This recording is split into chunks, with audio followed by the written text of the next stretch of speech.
Sejarah-sejarah yang berkaitan di bulan Dzulhijjah, kemudian juga keutamaan-keutamaan di bulan Dzulhijjah, kemudian juga amalan-amalan yang disunnahkan di bulan Dzulhijjah, termasuk juga hal-hal yang sangat penting kita ketahui di bulan Dzulhijjah.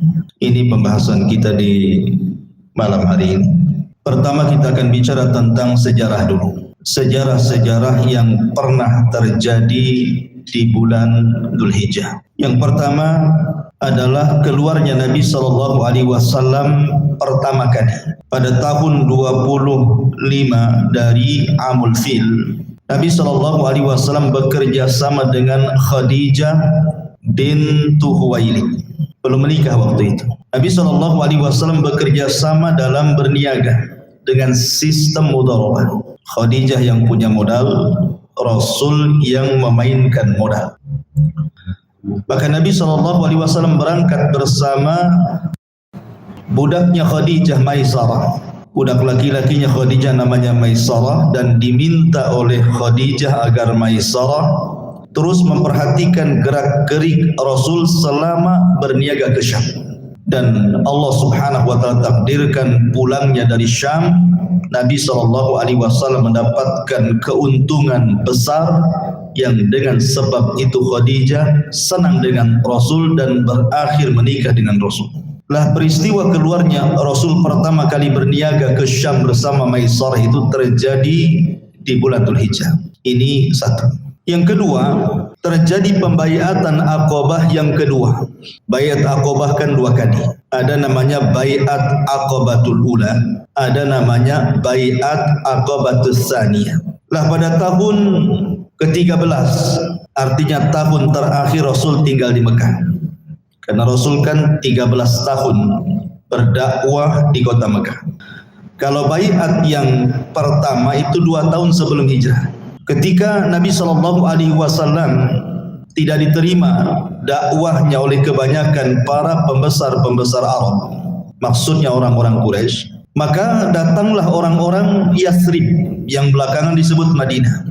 Tiba-tiba kemudian mereka masuk Islam ketika mereka melaksanakan haji. Kemudian mereka pulang. Kemudian kembali di tahun berikutnya membawa beberapa orang yang hendak berbaiat yang pertama kali kepada Rasul. Kemudian meminta Rasul untuk mengirim seorang dai, diutuslah oleh Rasul Mus'ab ibn Umair, dan berhasil mengislamkan 2 pemimpin Ansar, Sa'd bin Rabi dan Sa'd bin Ubadah.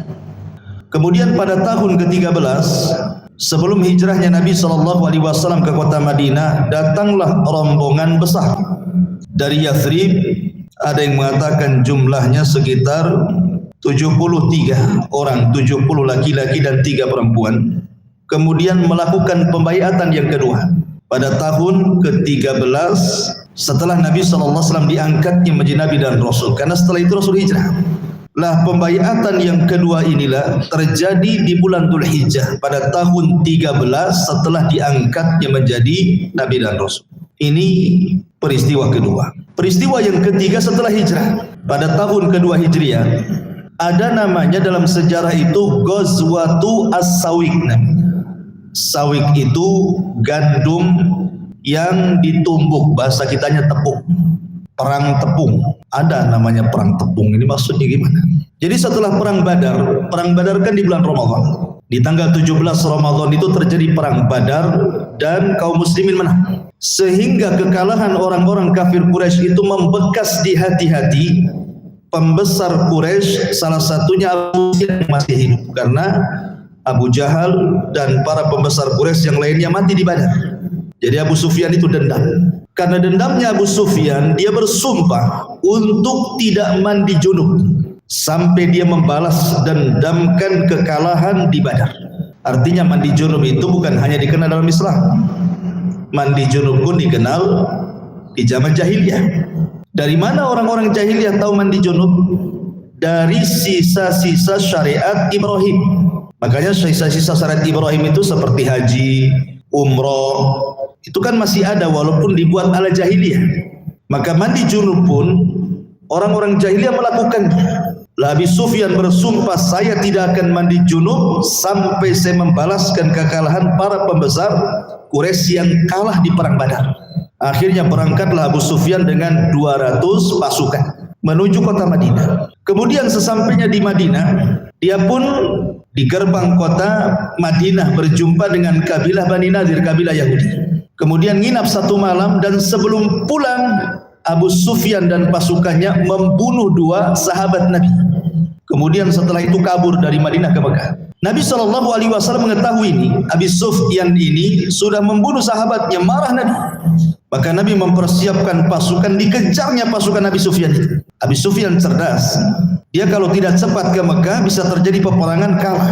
Sementara unta-unta dan kuda-kudanya memuat gandum-gandum.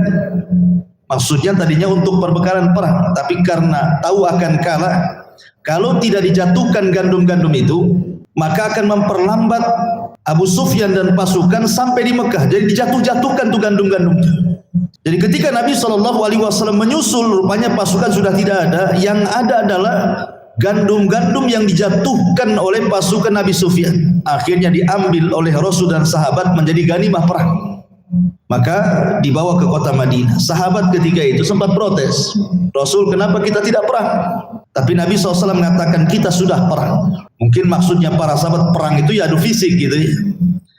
Tapi kata Rasul SAW, kita sudah perang dan kita sudah mendapatkan harta rampasan perang. Kenapa Rasul mengatakan seperti itu? Karena innamal a'malu binniyat. Amal itu ditentukan dengan niat. Ketika orang sudah niat jihad, sudah dianggap jihad, gitu maksudnya. Maka Rasul kemudian menamai perang itu dengan Ghazwatus Sawiq, perang tepung, karena dapat ghanimah tepung itu. Itu terjadi pada tahun kedua Hijriah.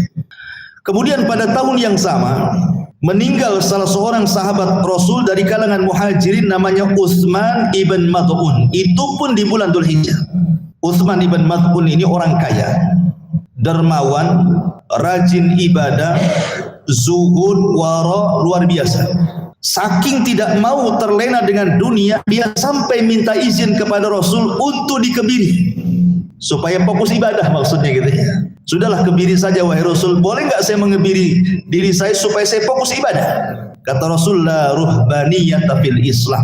Dalam Islam itu tidak ada istilah rahib ataupun padri. Karena kan orang-orang Nasrani mereka tidak nikah kan itu.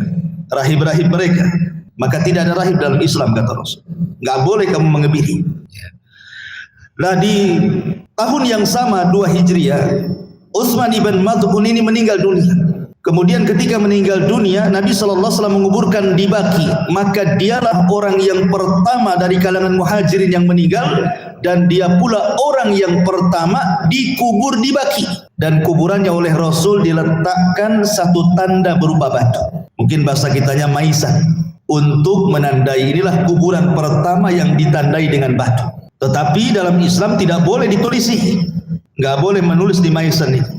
Ya hanya sekedar tanda saja. Dan tidak boleh ditinggikan kuburan itu, boleh hanya 1 jengkal saja. Apalagi sampai di tembok, maka diharamkan dalam Islam.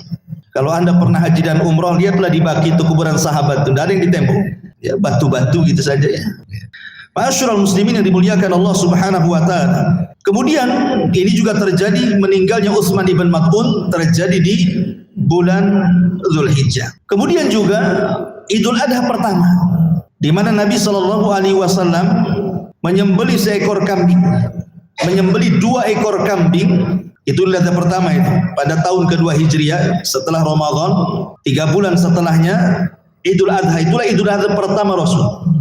Lah di bulan Dzulhijjah itu Nabi SAW dijelaskan dalam sebuah riwayat, Nabi SAW membeli kabsaini saminaini aqranaini amlahaini.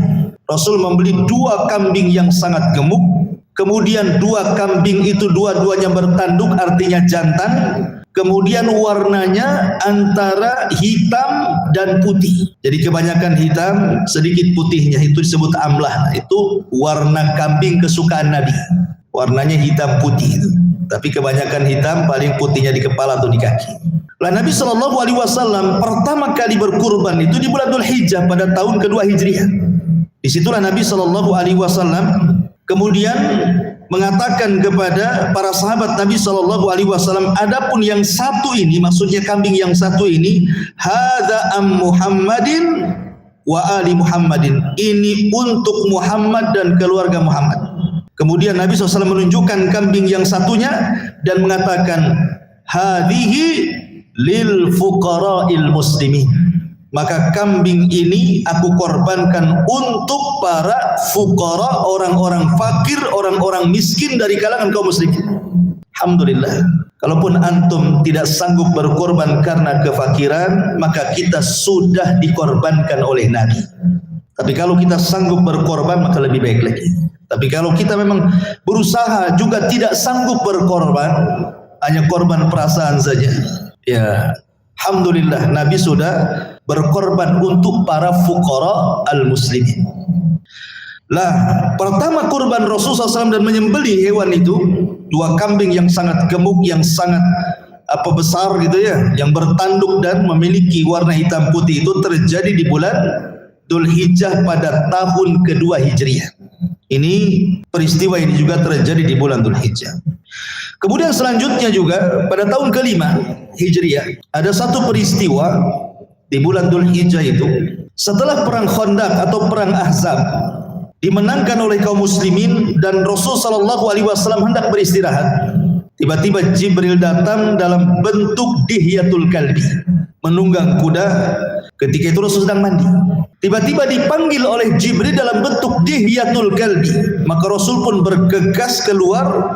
Kemudian kata Jibril, ya Muhammad, kenapa kau letakkan senjata sementara para malaikat belum meletakkan senjata? Ambil lagi baju besimu, ambil senjatamu, berangkat ke Bani Quraidah, karena Bani Quraidah telah berkhianat. Akhirnya kemudian Nabi SAW mengumpulkan para sahabat. Ketika itu belum beristirahat, baru selesai perang. Luka sebagian sahabat masih menganga, mereka belum beristirahat, mereka masih kelelahan, keletihan. Tapi karena ini perintah Allah, maka Nabi SAW mengatakan di hadapan para sahabatnya, idhabu ila Bani Quraidah fala tusalliyanna ahadakumul asra illa fi Bani Quraidah. Berangkat kalian, serbu Bani Quraidah, jangan sholat asar di jalan kecuali sampai di Bani Quraidah. Walaupun kenyataannya ada sahabat yang sholat asar di jalan, ada yang sholat asar ketika sampai di Bani Quraidah, dan dua-duanya tidak disalahkan. Akhirnya kemudian Rasul mengepung Bani Quraidah dan Allah Subhanahu wa taala menangkan di Bani Quraidah ini. Di sini ada peristiwa meninggalnya pemimpin Aus Khazraj, pemimpin Aus Sa'du ibn Mu'ad. Sa'du ibn Mu'ad meninggal setelah memberikan hukuman kepada Yahudi Bani Quraidah yang berkhianat. Ketika mereka sudah menyerah, maka Nabi SAW memanggil Sa'ad ibn Rabi ini, wahai Sa'ad, kaulah yang berhak menghukumi mereka. Maka Sa'ad mengatakan, hukumanku kepada mereka agar yang laki-laki dibunuh semuanya, jangan disisakan. Wanita dan anak-anak dijadikan tawanan dan budak. Akhirnya mereka dibantai semua, termasuk provokator terjadinya perang Ahzab namanya Huyai ibn Akhtab pun tertawan dalam perang Bani Quraidah, meninggal juga. Tapi walaupun dia provokator yang menghasut terjadinya perang Ahzab, tapi anaknya Safiyah bintu Huyai adalah salah satu istri Nabi. Lah meninggalnya tokoh Aus ini, Sa'd bin Mu'ad, itu terjadi di bulan Dzulhijjah. Dan luar biasanya ketika meninggalnya Sa'd bin Mu'ad ini, Nabi SAW sampai mengatakan, sungguh aku melihat ketika Sa'd bin Mu'ad itu meninggal dunia, 70.000 malaikat turun menghantar jenazahnya, dan arsy Allah Subhanahu wa taala tergoncang karena kematiannya. Kata Nabi SAW, kalau seandainya ada orang yang selamat dari himpitan kubur, maka Sa'adlah orangnya. Artinya banyak keutamaan Sa'ad ibn Mu'ad ini. Kenapa? Karena dia adalah penyebab satu kabilahnya masuk Islam. Gara-gara dia semua masuk Islam. Sebab itulah diberikan keutamaan yang luar biasa kepada Sa'ad ibn Mu'ad, dan dialah meninggal di bulan Dzulhijjah pada tahun kelima Hijriah. Kemudian juga peristiwa yang lain adalah lahirnya Ibrahim, putra Nabi SAW, itu terjadi di bulan Dzulhijjah. Nabi SAW memiliki 7 keturunan, 7 anak, 4 perempuan, 3 laki-laki. Yang pertama Zainab, kemudian yang kedua di bawahnya ada Ruqayyah, kemudian di bawahnya ada Ummu Kulthum, di bawahnya ada Fatimah. Kemudian yang laki-laki yang pertama Qasim, kemudian Abdullah atau disebut At-Thayyib karena lahir ketika diangkat menjadi nabi. Tapi 2 putra Rasul dari Khadijah meninggal. Lah ketika kemudian Nabi SAW hijrah ke Madinah pada tahun ke-10 Hijriah, dia mendapatkan hadiah dari Muqawqis, seorang wanita namanya Maria Qibtiyah, budak Mesir yang kemudian digauli Rasul dan punya anak. Lah saat kelahiran putra Rasul, Nabi SAW memberi nama Ibrahim. Tapi sayang, dia hanya bertahan usianya sampai 18 bulan. Kemudian meninggal. Di usia 18 bulan, dia meninggal 1 tahun lebih.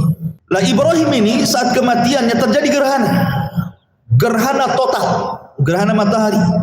Sehingga para sahabat menganggap akan kiamat. Dan di zaman itu jarang gerhana masalahnya. Sekali gerhana total pula, gelap semua. Ketakutan para sahabat seolah-olah akan kiamat.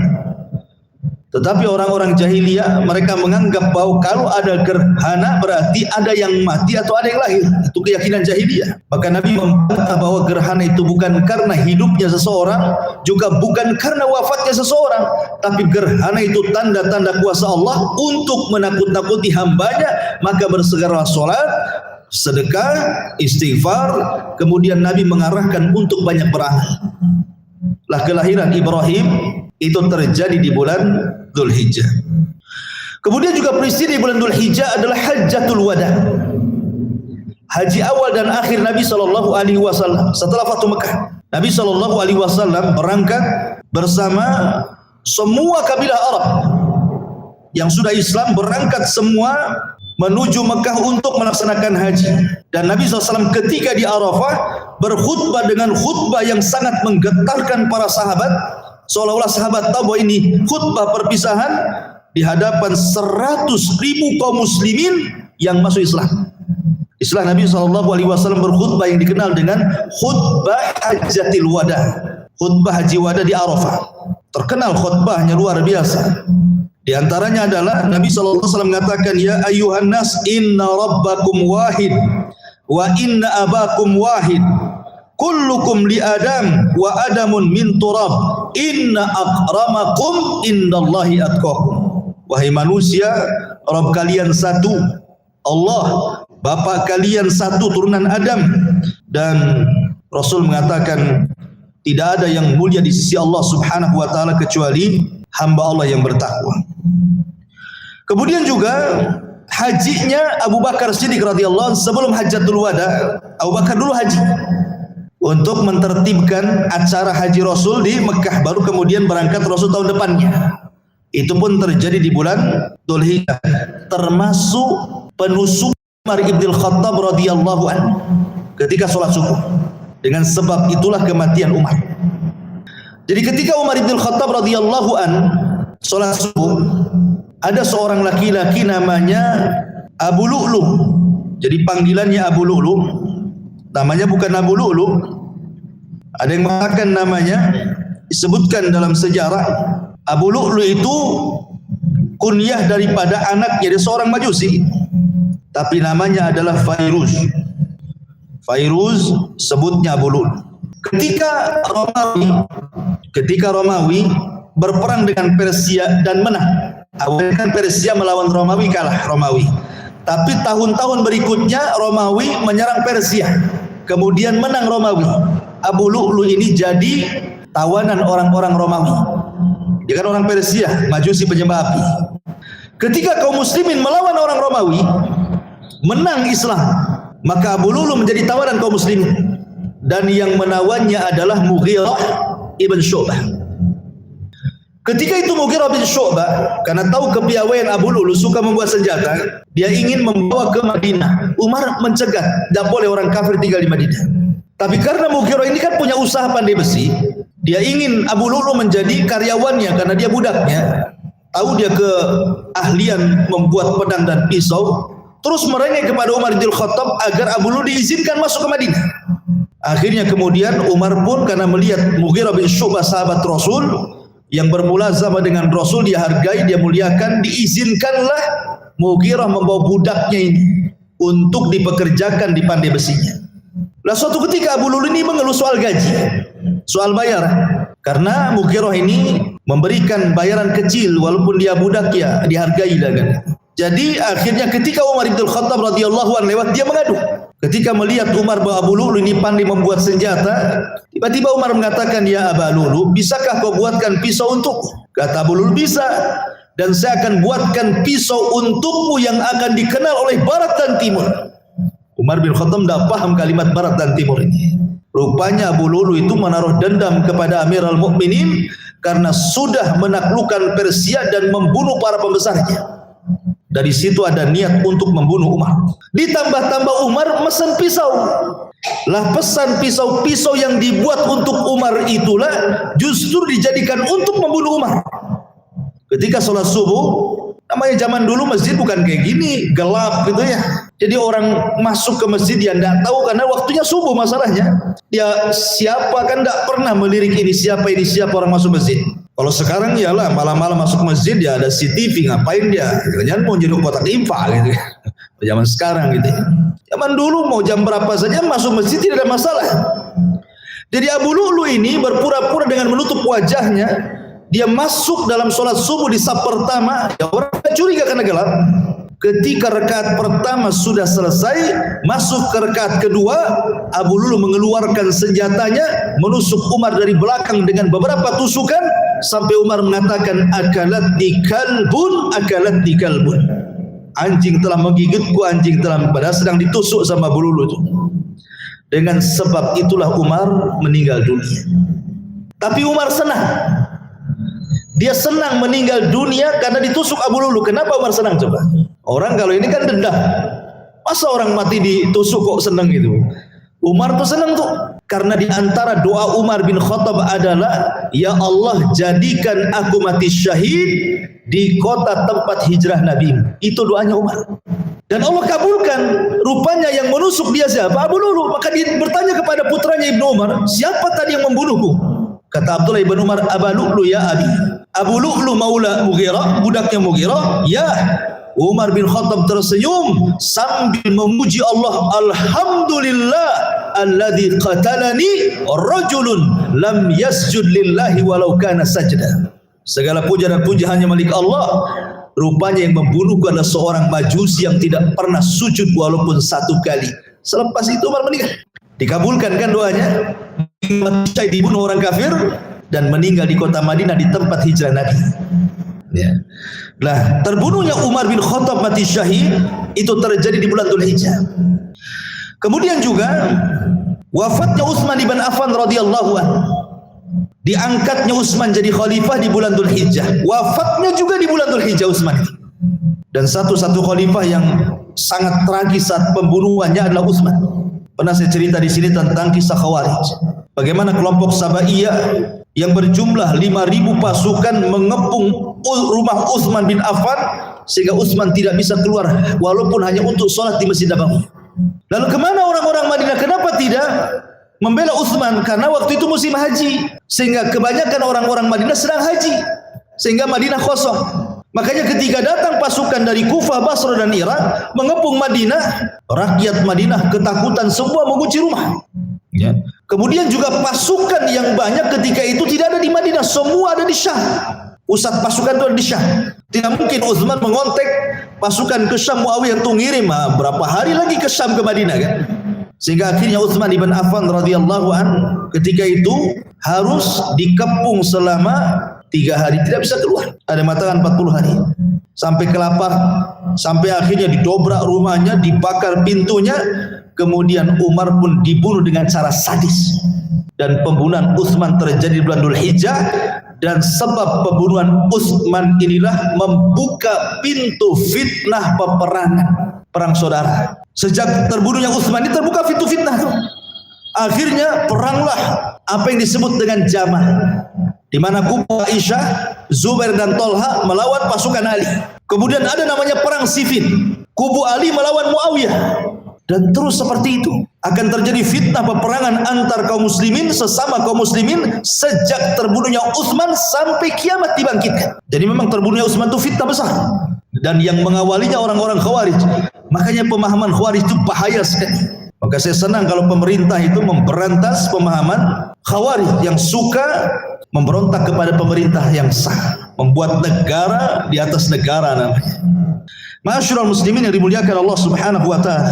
Kemudian juga di antara peristiwa-peristiwa yang lain banyak sekali gitu, termasuk wafatnya Muawiyah bin Abi Sufyan, kemudian juga pengiriman pasukan di zaman Abu Bakar ke Syam, dan begitu seterusnya. Banyak peristiwa-peristiwa yang tidak bisa saya jelaskan karena masih banyak pembahasan. Pembahasan yang kedua itu secara sejarah terjadi di bulan Dzulhijjah. Kita akan masuk pada keutamaan bulan Dzulhijjah, khususnya 10 awal bulan Dzulhijjah. Ini yang kita akan bahas. Bulan Dzulhijjah kan 1 bulan 29 atau 30 hari. Tetapi inti bulan Dzulhijjah itu ada di permulaannya. Tanggal 1 sampai tanggal 10. Itu disebut Ashru Dzulhijjah, 10 awal bulan Dzulhijjah. Ma'asyiral muslimin yang dimuliakan Allah Subhanahu wa taala. Kalau kita lihat dalam Al-Qur'an, Allah Subhanahu wa taala bersumpah, wal fajri walayalin ashr, demi waktu fajar dan demi malam-malam yang 10. Sebagian ahli tafsir mengatakan yang dimaksud walayalin ashri, ada yang mentafsirkan bahwa layalin ashri itu adalah 10 akhir Ramadan. Tapi ada juga yang mengatakan layalin ashri di alam ayat surah Al-Fajr ini adalah 10 awal bulan Dzulhijjah. Dua-duanya punya keutamaan. Baik 10 akhir bulan Ramadan, jelas keutamaannya ya. Nuzulul Quran, turunnya Al-Quran. Kemudian ada 1 malam yang lebih baik daripada 1000 bulan. Kemudian Allah menyebutnya Lailatul Mubarakah, malam yang penuh berkah. Kemudian juga di situ ada Lailatul Qadar, penentuan takdir. Kemudian di situ diampuni dosa-dosa anak-anak Adam yang menghidupkan malamnya. Kemudian di situ juga ada pahala-pahala besar bagi orang-orang yang mencarinya. Sampai Nabi Muhammad SAW mengkhususkan 10 akhir Ramadan dengan ibadah dan tidak pernah menyentuh istrinya. Jadi 10 akhir Ramadan punya keutamaan tersendiri yang sudah kita bahas kalau sudah sampai Ramadan. Begitu juga 10 awal bulan Dzulhijjah. Apa saja keutamaannya? Pertama, Allah jadikan sumpah dalam Al-Quran. Tadi saya sudah sebutkan wal fajri walayalin ashri, karena ada yang mentafsirkan layalin ashri ini 10 awal bulan Dzulhijjah. Tidaklah Allah bersumpah dalam Al-Quran kecuali objek yang dijadikan sumpah itu pasti punya kemuliaan di hadapan Allah. Karena tidak semua makhluk dijadikan sumpah. Sehingga kalau ada makhluk Allah yang dijadikan sumpah, berarti makhluk itu punya keistimewaan di hadapan Allah. Ini satu. Yang kedua, ijtima aksaril ibadah. Di bulan Dzulhijjah, pokok-pokok ibadah kaum muslimin bisa dikumpulkan. Rukun iman, rukun Islam berapa? 5. Di sini ada salat, syahadat, salat, puasa, zakat, haji. 5 perkara bisa dilakukan di bulan Dzulhijjah. Ya kan? Syahadat bisa kita lakukan di bulan Dzulhijjah. Tinggal ngomong asyhadu an la ilaha illallah wa asyhadu anna Muhammadar Rasulullah, kan itu.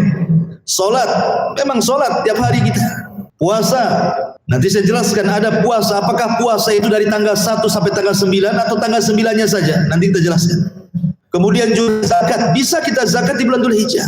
Haji pada tanggal 8 Dzulhijjah mulai bertolak ke Mina, sebut dengan hari Tarwiyah. Tapi di bulan Ramadan tidak bisa haji. Ya bisa syahadat, bisa sholat, bisa zakat, bisa tapi haji tidak bisa kan? Haji itu hanya bisa di bulan Dzulhijjah. Jadi bulan Dzulhijjah itu di permulaannya rukun Islam bisa kita lakukan semuanya. Kemudian yang ketiga, di 10 awal bulan Dzulhijjah itu ada namanya Yaumal Hajjil Akbar. Yaumal Hajjil Akbar, hari haji besar yang disebut dengan Arafah.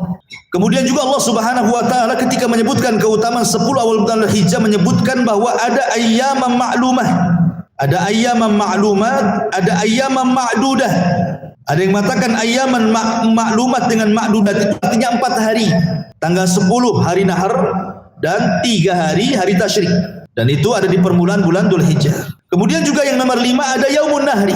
Sembelihan dimulai dari tanggal 10 bulan Dzulhijjah, hari Adha. Kemudian amalan yang diamalkan di permulaan bulan Dzulhijjah pahalanya sama dengan orang yang mati syahid.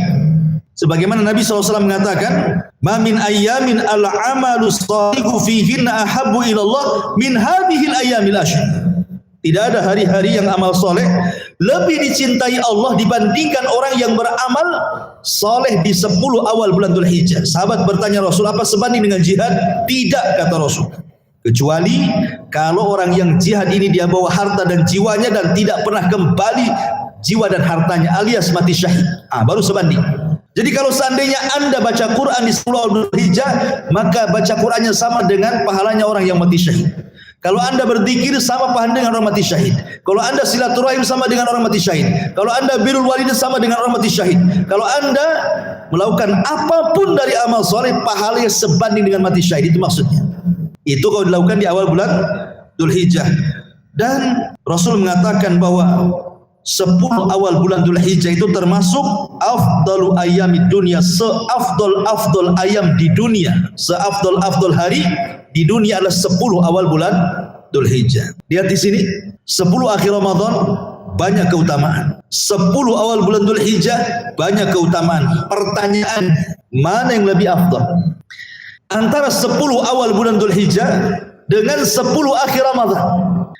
Berkata Syekhul Islam Ibn Taimiyah rahimahullahu ta'ala, ketika ditanya, ya Syekh, dalam kitab Majmu' Fatawa, mana yang lebih afdal? 10 awal bulan Dzulhijjah ataukah 10 akhir Ramadan? Lihat kata-kata beliau. Beliau mengatakan, an ashri dzulhijjati wa ashril awakhir min Ramadan, ayyuhuma afdal? Fa ajaba, maka dikatakan oleh Syekhul Islam, ayyam ashri dzulhijjati afdalu min ayyamil ashri min Ramadan. Walayalil ashr al-awakhiru min Ramadan afdalu min layali ashri dzulhijjah. Kata Syekhul Islam Ibn Taimiyah, dia mengatakan, kalau dilihat siangnya, maka 10 awal bulan Dzulhijjah lebih utama dibandingkan 10 akhir Ramadan. Tapi kalau ditinjau malamnya, maka 10 akhir Ramadan lebih mulia dibandingkan 10 awal bulan Dzulhijjah. Jadi lihat, siang atau malamnya, kata Syekhul Islam itu ya. Kalau siangnya berarti 10 awal bulan Dzulhijjah lebih baik dibandingkan 10 akhir Ramadan. Kalau malamnya tentunya 10 akhir Ramadan jauh lebih afdal dibandingkan 10 awal bulan Dzulhijjah. Fatwa daripada Ibnu Taimiyah ini dikomentari oleh muridnya Al-Imam Ibnul Qayyim rahimahullahu taala. Apa kata beliau? Kata beliau, qala al-Imam Ibnul Qayyim, wa idza ta'ammala al-fadilul labib hadal jawab wajadahu syafiyan kafiyan fa innahu laysa min ayyam al-amalu fiha ahabbu ila Allah min ayyamil ashri dzulhijjah wa fiha yaumu arafah wa yaumun nahri wa yaumu tarwiyah wa amma layali ashri ramadan fahiya layalil ihya allati kana Rasulullah sallallahu alaihi wasallam yuhyiha kulliha wa fiha lailatu khairun min alfi syahrin faman ajaba bi ghairi hadha tafsil lam yumkinhu an yudliya bi hujjatin sahihatin. Kata Imam Ibnul Qayyim memberikan catatan nih, fatwa gurunya. Kalau kita perhatikan jawaban Ibnu Taimiyah, kata Imam Ibnul Qayyim ini, maka Anda akan dapati kepuasan yang luar biasa. Karena sesungguhnya kalau kita bicara siang hari bulan Dzulhijjah, maka hari-hari itu penuh dengan amalan yang dicintai Allah.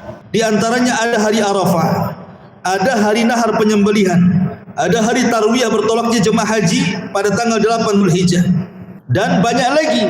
Tapi kalau ditinjau malamnya, maka 10 akhir Ramadan itu lebih afdal, kata Imam Ibnul Qayyim, karena Rasul menghidupkan malam-malam itu semuanya, karena di situ ada malam yang lebih baik daripada 1000 malam.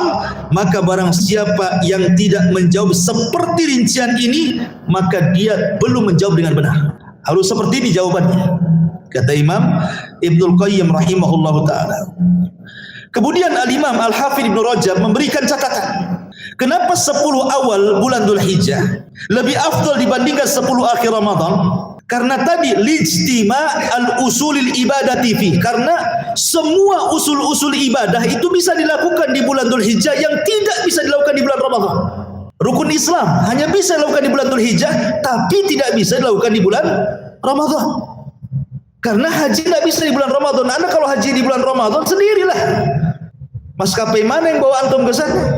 Capek lah sendirian kan. Kerja bakti sendiri kan capek, kalau rame-rame kan ringan kan gitu ya. Tetapi walaupun demikian di bulan Ramadan ada yang pahala bisa menjangkau haji. Karena umroh di bulan Ramadan sama dengan haji, tapi hanya perbandingan pahala, bukan badannya yang berangkat gitu ya. Tapi bulan Dzulhijjah badannya berangkat. Itu diantaranya keutamaan bulan Dzulhijjah. Baik.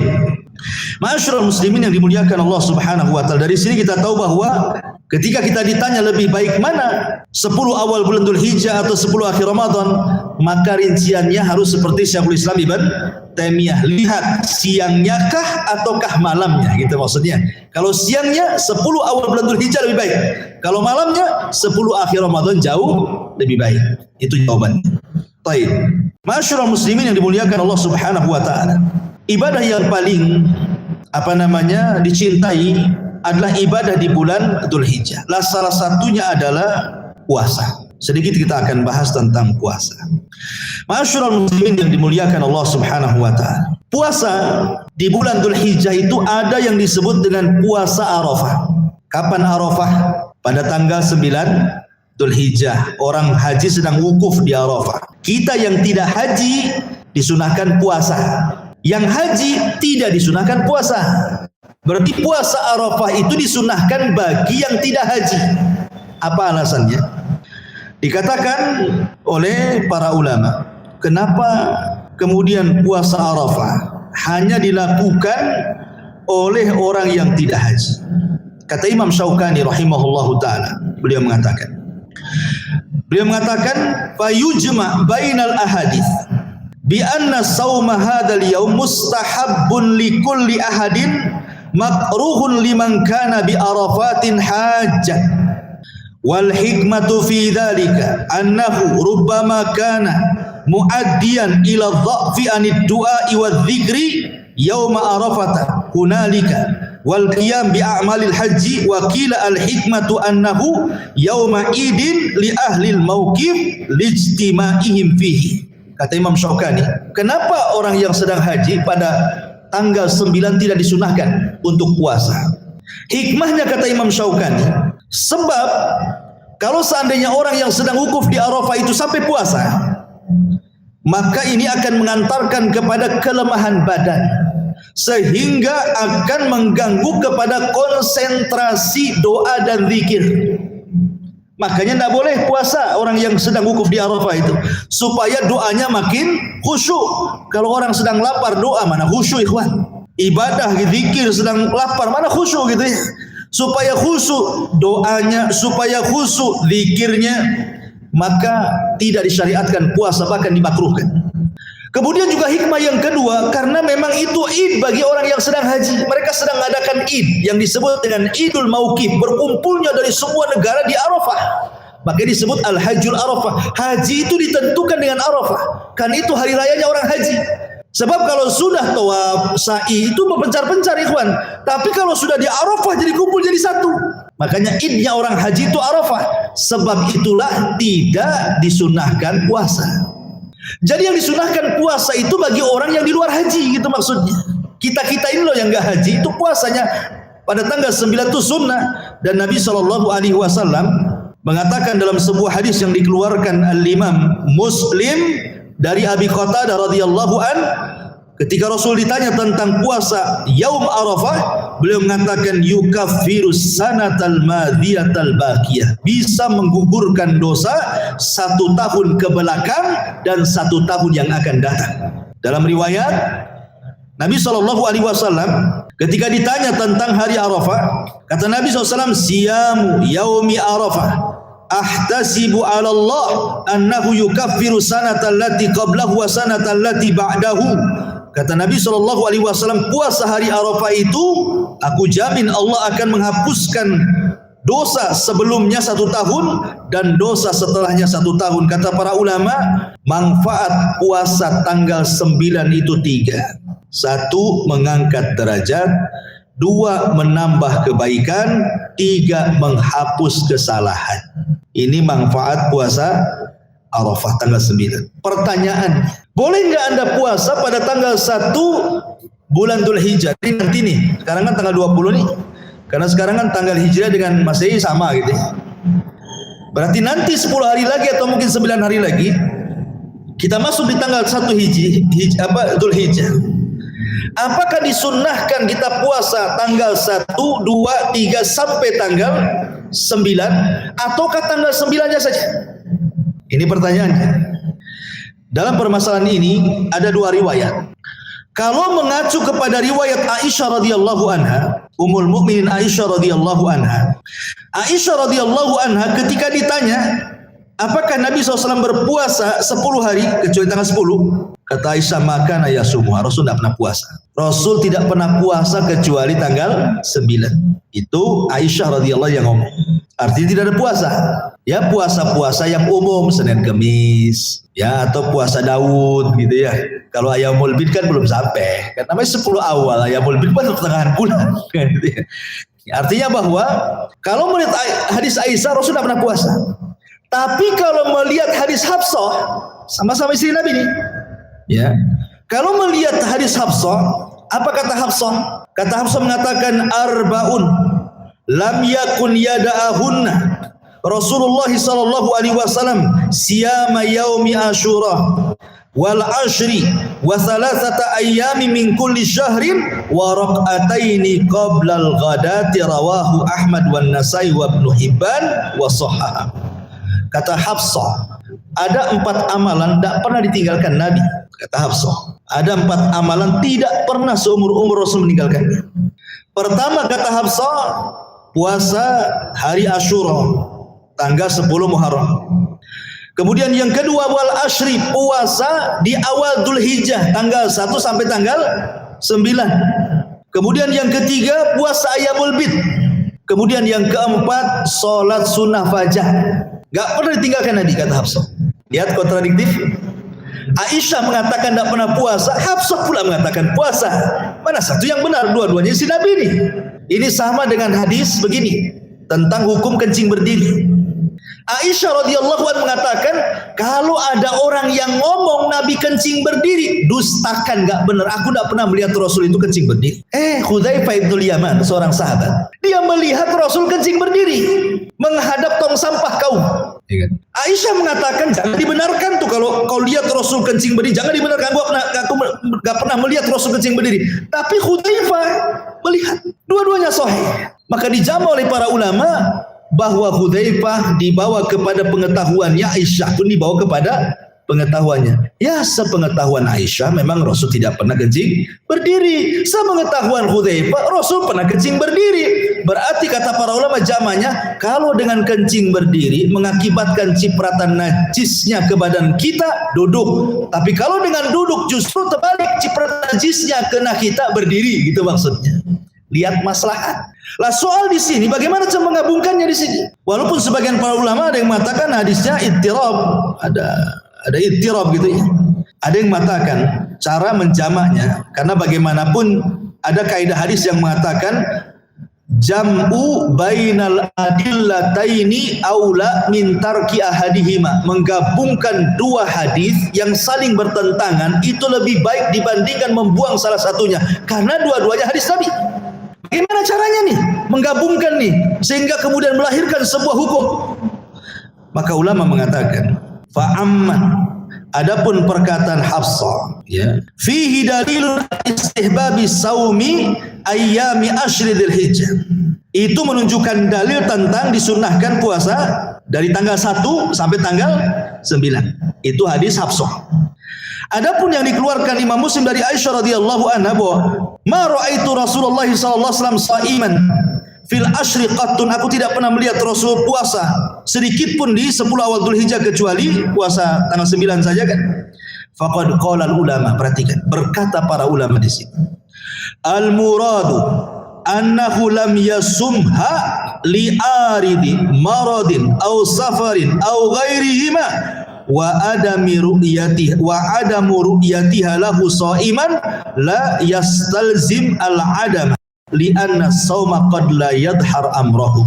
Kata ulama menjamak dua hadis ini, Adapun perkataan Aisyah radhiyallahu anha boleh jadi dibawa, Aisyah melihat Rasul tidak pernah puasa, boleh jadi ketika itu Rasul sedang sakit, dia tidak puasa, atau boleh jadi Rasul sedang safar, atau dengan uzur-uzur yang lainnya yang dilihat Aisyah. Karena tidak melihatnya Aisyah Rasul sallallahu alaihi wasallam tidak puasa bukan menunjukkan tidak adanya puasa, karena terkadang puasa itu tidak dilihat oleh orang. Terkadang Anda puasa tidak tahu Anda sedang puasa. Jadi tidak bisa dijadikan dalil. Makanya Syekh bin Baz rahimahullah taala dalam fatwanya Lajnah Daimah, beliau mengatakan tetap walaupun secara nas konteks itu bertentangan, puasa 10 awal bulan Dzulhijjah itu hukumnya sunnah. Hukumnya sunnah karena ada hadis umum yang mengatakan bahwa amalan di 10 awal bulan Dzulhijjah itu lebih baik dibandingkan orang yang berjihad. Makanya kalau ingin kita menghidupkan 10 awal bulan Dzulhijjah, bisa salah satunya dengan cara berpuasa tanggal 1 sampai tanggal 9, karena tanggal 10 sudah lebaran, tidak boleh puasa. Lebaran puasa haram lah kan itu ya. Termasuk juga hari tasyrik 11, 12, 13 itu masih hari makan-makan. Walaupun di tanggal 13-nya masuk puasa Ayyamul Bid, haram, tidak boleh puasa. Kalau ingin puasa Ayyamul Bid, ambil tanggal 14-nya, 15-nya, tambah 16-nya, majukan satu harinya. Ya, biar genap, biar ganjil menjadi tiga hari gitu maksudnya. Ini bicara tentang hukum puasa di permulaan bulan Dzulhijjah. Baik. Adapun bicara tentang amalan-amalan umum di bulan Dzulhijjah tentu sangat banyak sekali. Di antaranya adalah memperbanyak amal saleh. Berdasarkan hadis yang ma'ruf, ma min ayyamin a'zam indallah wa la ahabbu ilaihi al-amalu fihinna min hadhil ashr. Tidak ada hari-hari yang lebih mulia di hadapan Allah ataupun hari-hari yang lebih dicintai di hadapan Allah kecuali orang yang memperbanyak amal saleh. Seperti apa? Salat, puasa, yang sanggup haji, umrah, kemudian takbir. Ada takbir. Takbir itu ada mutlak, ada muqayyad. Allahu Akbar, Allahu Akbar, Allahu Akbar, la ilaha illallah. Takbir lebaran ya, ma'ruf lah takbir lebaran. Lah takbir ini ada yang sifatnya mutlak, ada sifatnya muqayyad. Yang mutlak Anda boleh takbir di permulaan Dzulhijjah, boleh mutlak. Antum sambil nyetir tanggal 1 Dzulhijjah nih, sudah boleh antum takbir. Allahu Akbar, Allahu Akbar, Allahu Akbar. La ilaha illallah, Allahu Akbar, Allahu Akbar, walillahil hamd. Sudah boleh. Itu namanya takbir mutlak. Ya, mulai tanggal 1 itu sudah boleh takbir tuh. Ya, mau siang, mau sore, mau malam, silakan. Mau di kendaraan, mau di rumah, mau sambil baring, itu disebut takbir mutlak. Ada namanya, dan itu terus sampai Idul Adha. Ya, ada Idul Adha. Kemudian ada namanya takbir muqayyad. Takbir muqayyad ini takbir yang dibatasi nanti di hari-hari tasyrik selepas sholat. Ya, selama 3 hari berturut-turut itu kan. Habis sholat ada takbir, habis sholat takbir, itu muqayyad. Jadi ada yang mutlak, ada yang muqayyad. Tapi intinya perbanyak takbir. Ya, perbanyak takbir karena memang para sahabat Nabi SAW seperti diriwayatkan oleh Ibnu Umar dan Abu Hurairah, mereka sampai keluar ke pasar di 10 awal bulan Dzulhijjah, keduanya bertakbir sampai menggema pasar itu dengan takbirnya Abu Hurairah dan Abdullah bin Umar. Gak apa-apa kalau antum gak malu takbiran di pasar dari tanggal 1 masuk ke pasar takbiran, karena gak paham, bang belum lebaran. Karena dia kan gak paham hukum kan, padahal sudah boleh takbir di tanggal 1 itu, tapi karena gak paham. Kalau kita takbir disangka sudah lebaran gitu ya. Ini belum lebaran ini katanya, karena tidak paham soal hukum. Boleh kita takbir. Abu Hurairah, Abdullah bin Umar di 10 awal Dzulhijjah itu sudah takbir mereka itu di pasar-pasar sampai menggema ke pasar itu dengan takbir kedua sahabat ini. Termasuk membaca Al-Quran, duduk di masjid, sedekah, kemudian melaksanakan sholat jamaah, menjaga waktu dan begitu seterusnya. Birrul walidain, berzikir, al-amru bil ma'ruf wan nahyu anil munkar. Pokoknya semua baik ibadah lisan, ibadah badan, ibadah hati, maka orang yang melakukannya di 10 awal bulan Dzulhijjah akan dilipat gandakan pahalanya. Karena itu hari terbaik dalam dunia itu 10 awal bulan Dzulhijjah.